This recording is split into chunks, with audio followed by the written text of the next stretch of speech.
wala yulzimu ikhraju zakati alfitri an al-amil alladhi yataqada ujratan muqabila amalihi, na wala hailazimiki kumtolea zakatul fitri yule mfanyikazi wako ambaye umemwandika kazi, unamlipa mshahara kwa ajili ya kazi hiyo.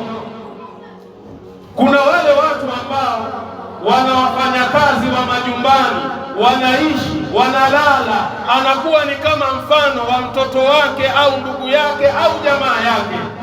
Hafai kutolewa zakatul fitri. Kwa sababu gani?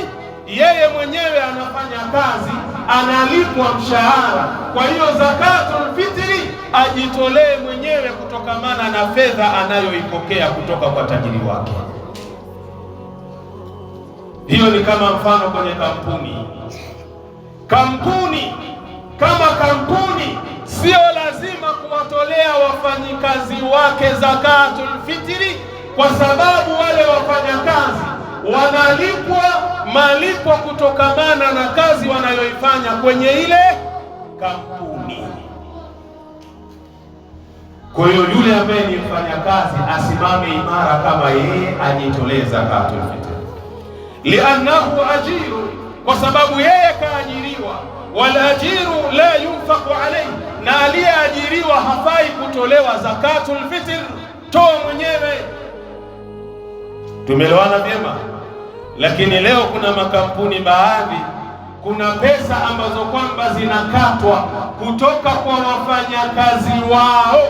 Pesa zile wanaambiwa ni zakatul fitri, wanatoa kwa ajili ya Allah jalla fi'ala. Ikhwata al-iman, hili jambo naomba tuliangalie kwa kina na kwa uzuri zaidi.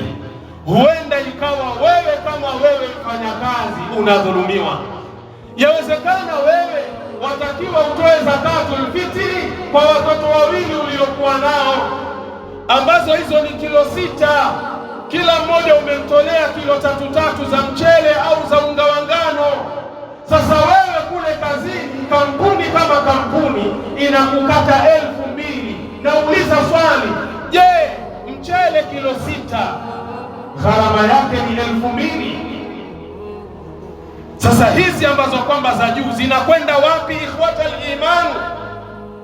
Alafu unaambiwa kama mfanyakazi unakatwa zile pesa kwa ajili ya nini? Ya zakatul fitr.